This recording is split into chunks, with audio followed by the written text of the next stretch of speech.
Effectivement, de par le fait que très peu de pistes supercross soient disponibles, il y avait une demande évidemment et on vient de satisfaire à cette demande. Cette piste va nous permettre de prodiguer des stages supercross à un très bon niveau.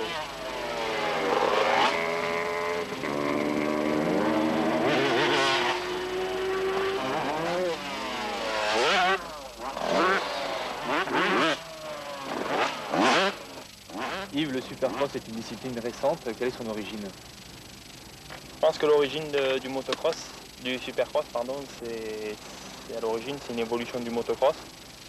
Le motocross a lieu un peu dans des coins un peu perdus, du moins dans la montagne ou dans des forêts. Et le supercross en fait peut s'implanter plus dans la ville et c'est des terrains artificiels, donc plus spectaculaires. Donc à l'origine, je pense que c'est ça.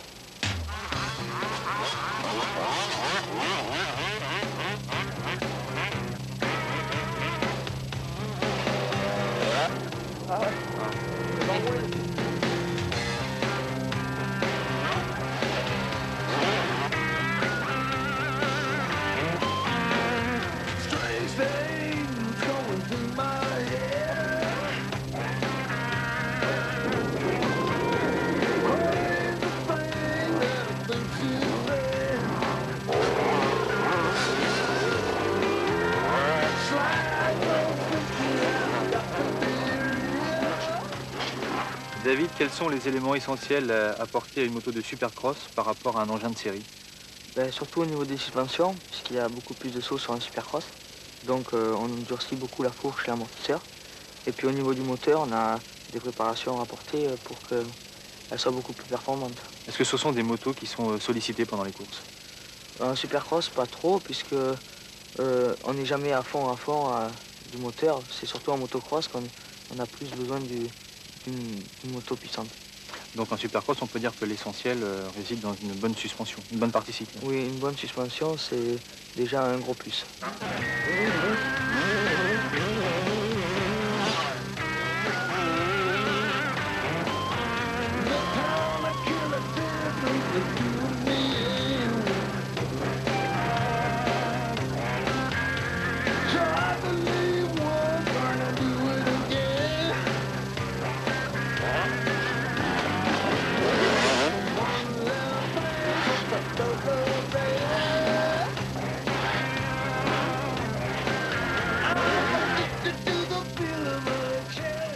Est-ce qu'il y a des différences fondamentales de pilotage entre le motocross et le supercross? Fondamental, non, je pense pas. Si ce n'est que bon, un supercross, il faut être plus vif. C'est moins physique que le motocross, puisqu'une manche de motocross dure 30 minutes, plus de tours, donc à peu près 35 minutes, alors qu'une manche de supercross dure 15 minutes. Par contre, il faut être très vif, très agile, très souple. Donc c'est un peu la différence entre le pilotage du motocross.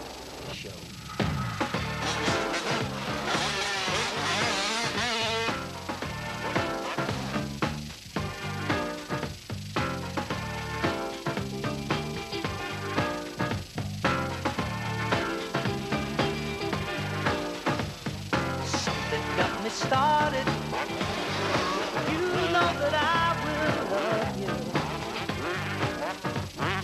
Lately since we parted, I truly know that I need you. I give it all up for you. I give it all up for you. I give it all up for you. I give it all up for you. Comment, en une saison, on arrive à concilier une saison de motocross et de supercross? Le problème, c'est qu'il faut se fixer des objectifs en début de saison. Bon, pour moi, pour ce qui est de 94, l'objectif c'était la catégorie 250, être le plus près possible de la première place en championnat du monde. À l'heure actuelle, je suis 4e, j'ai de bonnes chances de finir mieux.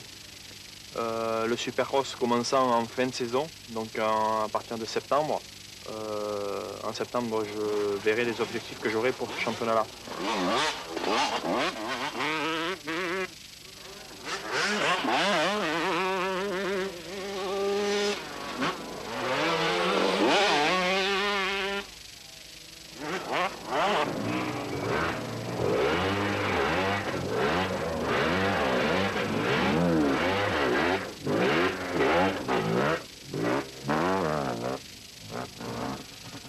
Au départ, c'était une passion.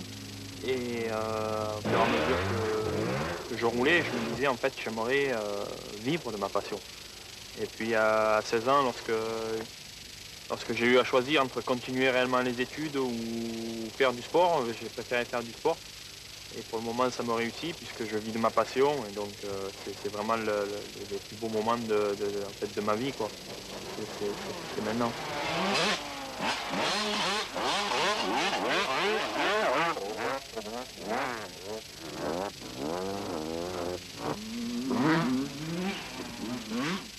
Sébastien, tu as 16 ans, tu fais partie de l'équipe de France Espoir. Qu'est-ce qui t'a motivé à faire du supercross? Bah, c'est-à-dire déjà, on pense déjà quand on a 16 ans à aller à Bercy pour se battre avec les plus grands. Et le supercross c'est du spectacle, alors on essaye de faire plaisir au public. Et puis moi j'aime bien les sauts, tout ça, c'est bien.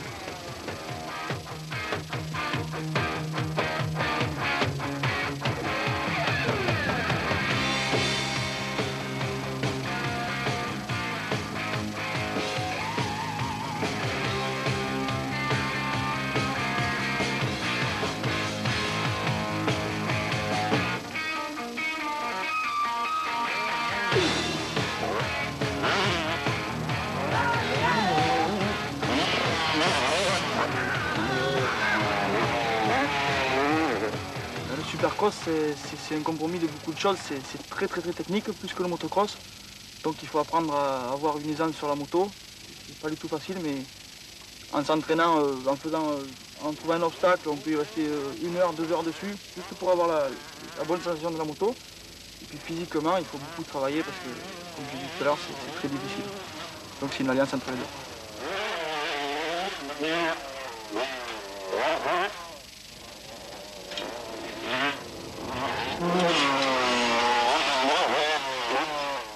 En l'air, déjà il y a la chaleur du public qui nous supporte, qui viennent avant tout pour le spectacle. Donc si on leur fait plaisir et qu'on voit qu'il y a 4000 personnes qui crient rien que pour nous, ça fait une sensation en plus de la technique, quoi. Donc vous en rajoutez un petit peu, en quelque sorte. On en rajoute même beaucoup, si on nous y pousse, on peut faire, je crois, beaucoup de choses les plus folles.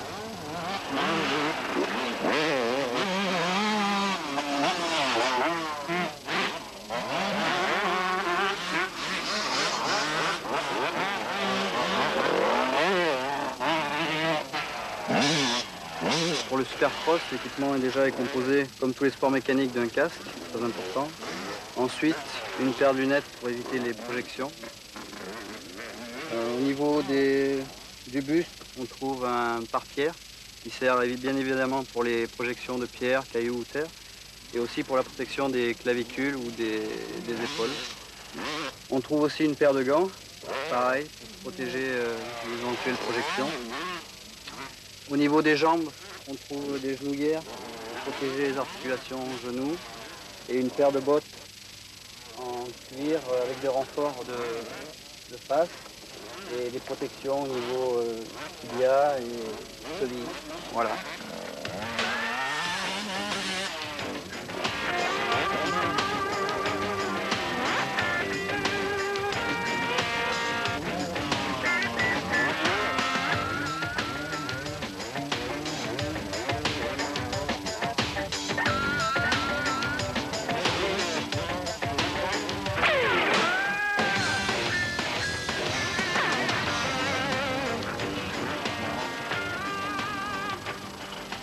Mon rôle maintenant, ça fait 3 ans que je m'occupe, comme vous venez de le préciser, de l'équipe de France Espoir.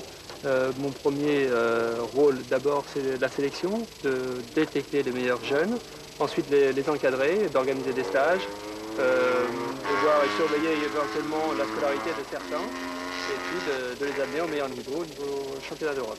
C'est-à-dire qu'on les entraîne vers le milieu sportif sans pour ça laisser de côté l'école. Oui, c'est un petit peu l'objectif de la fédération, c'est de pouvoir détecter des jeunes bons pilotes qui sont scolarisés, d'essayer de les amener au meilleur niveau tout en poursuivant leurs études.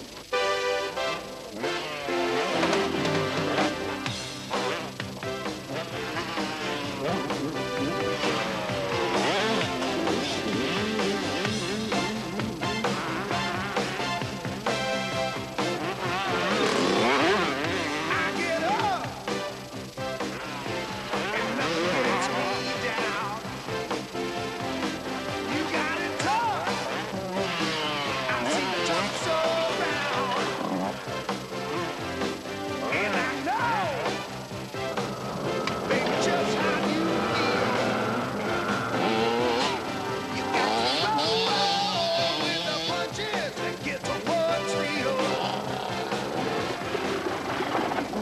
Voilà, ça y est. Il me manque encore quelques heures de cours et je devrais être au niveau de tous les pilotes que vous venez de voir, à qui on dit bien sûr un grand merci. C'était Génération Sensation, spécial Supercross sur la toute nouvelle piste de Supercross de Mérignac, tout près de Bordeaux, en Gironde. Prochaines aventures la semaine prochaine avec Génération Sensation. Salut, bonne semaine.